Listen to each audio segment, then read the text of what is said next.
Tirano, genio, asesino, estadista, sanguinario, visionario, demente. Son solamente algunos de los adjetivos con que se ha descrito a Iván IV, primer zar de Rusia y responsable de la unificación y de la formación de un gran imperio. Su gobierno duró 37 años y a lo largo de ellos se le alabó por expandir el territorio, por reducir el poder de los nobles y favorecer al pueblo. Sin embargo, en ese mismo lapso se le temió por truncar muchas vidas, por ser un déspota, por ser cruel y por su paranoia. Su pueblo lo nombró Iván Grozny, palabra que deriva de Grom y que hace referencia al trueno, a la tormenta, que describe perfectamente el terror que el hombre siente por estos fenómenos naturales. Y es como el terrible, como este soberano pasó a los anales de la historia. Pero, ¿qué hizo este monarca para pasar a la posteridad de esta manera? ¿Y realmente mereció que se le considerara un opresor? El 25 de agosto de 1530, en la residencia de los grandes príncipes moscovitas, Kolomenskoye, nació Iván Vasilievich. Era hijo de Basilio III de Moscú y de su segunda esposa, Elena Vasilievna Glinskaya. Además, era el nieto de Iván III, el Grande. Según una leyenda, o más bien maldición, se profetizó su llegada al mundo. Fue lanzada a su padre por los principales jerarcas de la Iglesia Ortodoxa. La advertencia fue la siguiente: si realizas esta práctica diabólica, tendrás un hijo diabólico, tu nación será presa de temores y lágrimas, fluirán ríos de sangre, caerán las cabezas de los poderosos, y tus ciudades serán devoradas por las llamas. La grave falta a la que hacían referencia era que Basilio había tomado una segunda esposa, mediante el divorcio. Los moscovitas eran practicantes del cristianismo ortodoxo y eran muy celosos de sus preceptos religiosos. Para ellos, esta acción era sumamente aberrante. Su primera esposa había sido la princesa Solomina Yurevna Saburova, con quien no pudo tener un descendiente. Esto fue un gran problema para el gobernante, ya que debía asegurar su linaje. Era una deshonra que el hijo de Iván III, el Grande, el conquistador de todas las ciudades vecinas, el que triplicó el tamaño de Moscovia, el autonombrado Gran Príncipe de Rusia, el príncipe entre los príncipes, el libertador de los rusos, no tuviera un heredero. Basilio estaba convencido que él y sus descendientes eran los elegidos de Dios para gobernar un extenso territorio que unificaría a todos los rusos, así que era impensable que su linaje concluyera así sin más. Es por eso que acusó a su mujer de ser estéril y la repudió públicamente. Utilizó su poder y obligó a los obispos que le concedieran el divorcio para poder casarse de nuevo, y terminó recluyendo a Solomina en un convento. En segundas nupcias desposó a la princesa Elena de 20 años. Esto fue mal visto por los nobles boyardos, ya que la nueva cónyuge tenía sangre lituana, y estos eran enemigos jurados de los moscovitas, mas nada pudieron hacer ante la decisión de Basilio. Tiempo después, con el nacimiento de su primogénito, vio cumplido su anhelo de preservar su sangre real en el trono ruso. Los primeros años del príncipe se podrían catalogar de alegres. Tenía a sus padres que lo mimaban y a un hermano a quien quería mucho de nombre Yuri, quien sufría de sordera y algún grado de retraso. Pero su vida sufrió un cambio en noviembre de 1533. Mientras se encontraba de cacería, el gran príncipe Basilio se hirió una de sus piernas. Lamentablemente, la lesión no fue atendida oportunamente y le provocó una infección que lo hizo caer en cama, mientras de su extremidad supuraban sangre y pus. Intuyendo que su hora llegaba, pidió ser trasladado al palacio del Kremlin, en donde convocó a los boyardos, a quienes exigió que juraran fidelidad a su hijo, a su esposa y a toda su estirpe. Los nobles, unos convencidos y otros a regañadientes, hicieron lo que el soberano ordenó. El bien amado Basilio murió el 3 de diciembre de 1533, y fue así que en medio de una tragedia, su hijo Iván IV fue coronado Gran Príncipe de Moscú a sus 3 años. Evidentemente, el infante no podía gobernar, así que su madre asumió el cargo de regente para administrar Moscú hasta que Iván estuviera listo. Además, se dedicó a protegerlo de sus enemigos. ¿Y de quiénes lo cuidaba? Pues de los mismos que habían jurado ser fieles a ellos, los boyardos. Ellos eran los miembros de la aristocracia rusa. Desde siglos atrás fungían como los instructores de la casta que ostentaba el poder político, militar y económico. Ocupaban los puestos más altos de las dumas, que eran los consejos y asambleas del país. Lógicamente, controlaban la legislación y además poseían las propiedades más ricas y extensas. Fue el abuelo de Iván quien comenzó a tomar medidas para reducir su intromisión en todos los ámbitos, por lo que no es difícil imaginar que muchos odiaban a la familia real y que era algo muy factible que si se presentaba una oportunidad pudieran atacar al pequeño príncipe. Pasaron los años y la regencia de Elena mantuvo el orden de cosas en Moscú. Sin embargo, era una mujer y muy joven todavía. Convirtió en su amante al príncipe Iván Obolensky, quien era el encargado de los establos reales. Este acto escandalizó a gran parte de los nobles, incluyendo al tío de Elena, Mikhail Glensky, quien la repudió públicamente y afirmando que él debería de ser el nuevo regente, incitó a un golpe de estado. Ella se movilizó rápidamente y, para su fortuna, encontró boyardos fieles que le ayudaron a derrotar a su familiar. Mikhail fue arrestado y se le condujo ante su sobrina. La regente lo sentenció a morir de inanición. El hombre fue encadenado a una pared y su agonía fue horrible. Debido a esto, Elena comenzó a gobernar de manera dura. El pequeño príncipe creció observando el trato arrogante que su madre tenía hacia con sus subordinados e inferiores. Pero la vida de Iván era excelente. Se le trató como lo que era, el heredero a la corona. Todo lo que el niño deseaba lo obtenía al instante. Se acostumbró a que todos, sin excepción, se inclinaran ante él y lo alabaran. Su educación estuvo en manos de canónigos, quienes le inculcaron el amor e interés por la teología y la historia bíblicas. Los historiadores afirman que Iván estudió vorazmente las vidas de los reyes judíos, de los emperadores romanos y de los bizantinos, de quienes se le aseguró era descendiente, y por esa razón Dios lo había elegido para gobernar. Inesperadamente, la vida le propinó otro golpe. El 4 de abril de 1538, su madre Elena murió a los 28 años debido a un ataque al corazón. En su momento, se vio como algo natural, pero para los investigadores modernos hay una sospecha grande de que la regente pudo haber sido envenenada. Ante el vacío de poder, se inició una lucha de facciones entre los boyardos para ver quién ejercería la regencia. El triunfador fue un hombre de 60 años, hosco y violento, llamado Basilio Chusky. A los pocos días de la muerte de la princesa Elena, Basilio saqueó sus pertenencias, mandó arrestar a quien fuera su amante y desterró a las nanas de los príncipes a un convento. A Iván lo despojó de todo privilegio, lujo o boato. Ordenó que lo mantuvieran cautivo en el palacio del Kremlin y se le asignó una guardia que debía vigilarlo día y noche. El heredero al trono se convirtió de repente en un prisionero a merced de la voluntad del clan Chusky.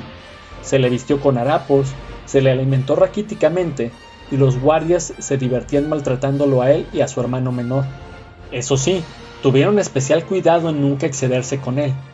Basilio necesitaba vivo al niño para justificar su permanencia en el puesto y no causar alguna revuelta entre los fieles a la corona.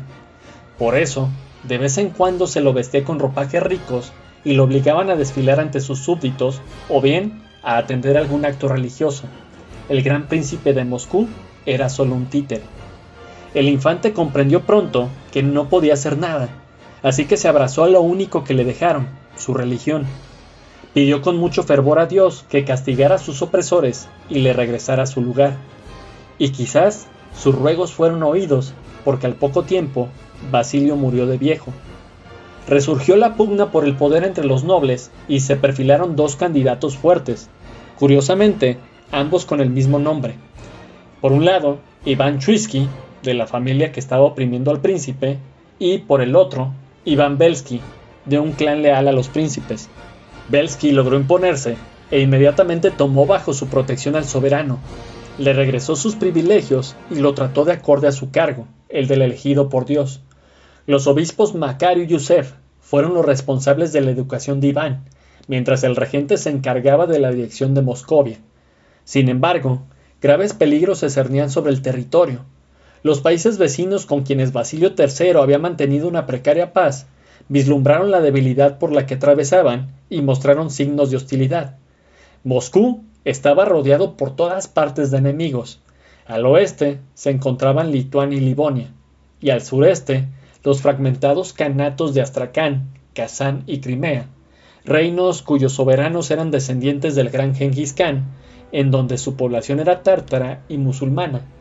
Fue sobre todo por la cuestión religiosa la que provocó los mayores desencuentros entre estos reinos y los rusos. En 1540, Zavgirei, Khan de Crimea, se lanzó a la invasión. Le envió una carta al gran príncipe Iván, de tan solo 10 años, en donde le aseguraba: «Me presentaré ante Moscú en tu palacio de las colinas del Gorrión. Soltaré mi ejército en todas direcciones y esclavizaré a tus hombres y tu tierra». Naturalmente, el monarca estaba aterrorizado. No podía dirigir a sus tropas por su edad y porque no tenía ningún adiestramiento militar. Un ejército de 100.000 hombres, con la intención de capturarlo, se acercaba a la ciudad, y para complicar más el panorama, el Khan de Kazán se había unido a la ofensiva para atenazar Moscú. Dmitri Belsky, hermano del regente, se encargó de organizar y conducir al ejército moscovita. Marchó al sur para enfrentarse en campo abierto a los hombres del Khan de Crimea. Al mismo tiempo, Iván Shuisky reunió su propio ejército y se dirigió al este para frenar al Khan de Kazán. Iván IV se sintió impotente por no poder defender a su reino del peligro que se cernía sobre él. Deseoso de ayudar, intentó lo único que creyó serviría en aquella hora de necesidad. Junto con su hermano Yuri, peregrinó a la catedral de Uspensky, en donde oró fervientemente por protección. Rogó a la Virgen María que tuviera misericordia de los rusos cristianos, invocó su protección para su ejército y pidió que salvara a su pueblo de los infieles que osaban atacarlos. Totalmente hincado, con su frente tocando varias veces el piso de la catedral, clamó: «Protégeme a mí y a mi tierra, no sea que los infieles digan: ¿dónde está su Dios en quien confían?». Lo que realizó llegó a su pueblo. La gente se enorgulleció de tener un soberano tan devoto. Sus soldados, al enterarse de esto, se llenaron de valor y de fervor, mientras juraban entregar sus vidas en defensa del gran príncipe de Moscú, el elegido por Dios. Mientras tanto, en el campo de batalla, Dmitri Shuisky enfrentó a los tártaros antes de que cruzaran el río Orca, y a pesar de la desventaja numérica, ganó posiciones en un terreno favorable. Gracias a su destreza militar, arrasó a los hombres del Zavgirei y lo obligó a retirarse hasta Crimea, mientras que el ejército ruso sufrió pocas bajas. Sin saberlo, con este enfrentamiento, ganó la guerra.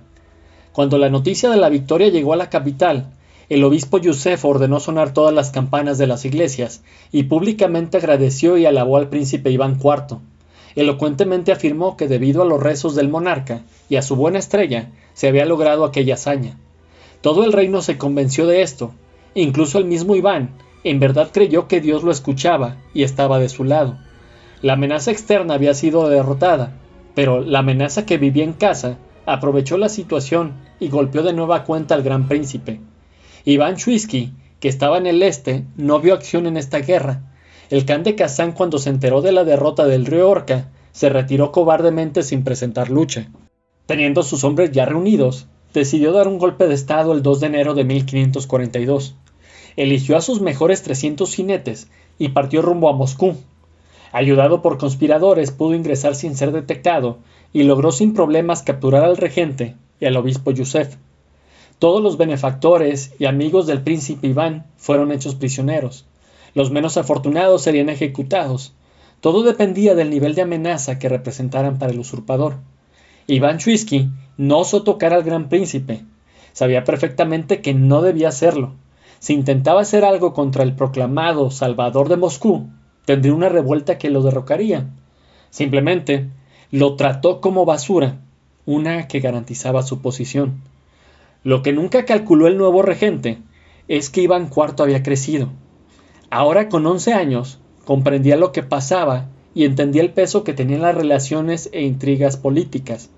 Dedujo que en ese momento no podía hacer mucho, así que comenzó a reunir de manera cautelosa a un pequeño grupo de boyardos y religiosos de su confianza para conspirar contra el regente. En su interior se forjó un enorme odio contra Iván Shuisky. Para desfogarlo, adquirió un pasatiempo perturbador. Ordenaba que le llevaran perros y gatos.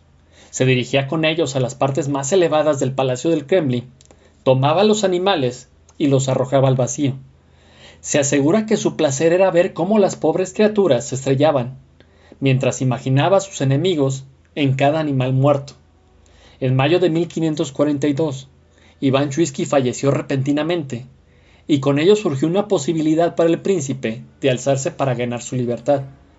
Lamentablemente para su causa, su facción era aún muy débil como para intentar hacerse con el poder. Como nuevo regente se nombró a Andrei Chusky, quien era mucho más corrupto y sanguinario que su primo recién fallecido. Si algún boyardo mostraba la más ligera simpatía por el soberano cautivo, en el mejor de los casos era azotado, en el peor era enviado al exilio. El deseo del regente era que Iván estuviera aislado totalmente del mundo para controlarlo mejor. Andrei era déspota, cruel y fanfarrón. Durante su gobierno no fue capaz de observar que sus actitudes le estaban granjeando el descontento y rechazo de muchos clanes de nobles. Año y medio ejerció el poder como le vino en gana. Se convirtió en un hombre arrogante que no medía la consecuencia de sus actos, y esto le costó caro. El 29 de diciembre de 1543, Chusky se dirigió a sostener una reunión con el Gran Príncipe para discutir, entre comillas, asuntos de Estado. Estaba tan confiado que por primera vez se presentó sin su guardia personal a la sala de audiencia. El soberano aprovechó ese momento para hacer su movimiento. Ordenó con voz atronadora a sus hombres que arrestaran al regente. Los guardias tomaron a Chusky y arrastrándolo violentamente lo condujeron hasta uno de los patios del palacio, con el príncipe siguiéndolos en todo momento. Llegaron a las perreras reales y en ese sitio Iván IV lo acusó de excederse en sus facultades y por el grave crimen de ofender a la dignidad del gran príncipe, por lo que lo sentenció a la pena de muerte. Andrei Chusky fue azotado por los guardias hasta que quedó empapado en su sangre. Después, el soberano ordenó que se le arrojara a los perros. Iván IV contempló extasiado cómo su enemigo era despedazado por los canes. Por fin, había obtenido su venganza. Cuando todo terminó, el gran príncipe regresó al interior del Kremlin y mandó que todos los nobles compadecieran ante él. Expectantes, los boyardos aguardaron nerviosos lo que el monarca haría. Iván, con tranquilidad, les anunció la muerte del regente y advirtió que aquello solo era el comienzo, que a partir de ese momento, así terminaría todo individuo que se interpusiera en su camino. Fue de esta manera que con tan solo 13 años, Iván IV recobró su libertad. Con su primera ejecución, envió un mensaje claro a todos de que nadie, nunca más, podrían utilizarlo, y les demostró que él no era un títere, sino que era el soberano de Moscovia y se le debía respeto y obediencia. Solo le restó esperar pacientemente a cumplir su mayoría de edad, y aunque los siguientes años siguió existiendo la figura de un regente, éste sabía que quien tomaba las decisiones y a quien se le debía de obedecer era el gran príncipe. En esos años de adolescencia, Iván comenzó a mostrar un comportamiento cruel, desconfiado y en muchas ocasiones paranoide. El monarca trató a sus súbditos como si fueran juguetes, tal como sus opresores lo trataron a él. Las crónicas narran algunos episodios en donde estos comportamientos quedan evidenciados. Por ejemplo, se dice que gustaba de dar paseos por la ciudad y, por la simple razón de que podía hacerlo, robaba a los comerciantes, disfrutando especialmente el saber que nunca iban a osar reprochar sus acciones. Se añade que era frecuente que azotara a cualquier persona que tuviera la impertinencia de cruzarse en su camino.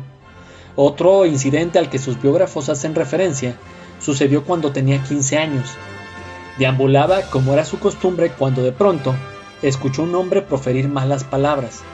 Ofendido por la desagradable escena, el príncipe ordenó que al individuo se le cortara la lengua para que jamás pudiera emitir semejantes vulgaridades. A pesar de este comportamiento escandaloso, el obispo Macario proclamaba con regocijo que Iván IV era el enviado de Dios, aquel que tenía el derecho divino para gobernar a los moscovitas. Y finalmente, llegó el momento en que el gran príncipe tomó las riendas de su nación. Si llegaste hasta aquí, te lo agradezco enormemente. Si quieres escuchar más sobre eventos históricos, casos de crimen, asesinos seriales, leyendas, mitos o eventos paranormales, puedes consultarlos en este proyecto que encuentras en distintas plataformas como la Clio de Guanatos. También quiero agradecer especialmente a Isabel Enríquez por sugerir este tema y, sobre todo, por su enorme paciencia. Aclaro que esto no es más que una breve narración para una serie de podcasts. La omisión de algunos detalles podrá deberse a que no los consideré trascendentales para el relato o a mi desconocimiento sobre ellos, al no estar en mis referencias base, que son una ínfima cantidad de la vasta documentación existente. Sin más, les deseo buen día, tarde o noche. Hasta luego.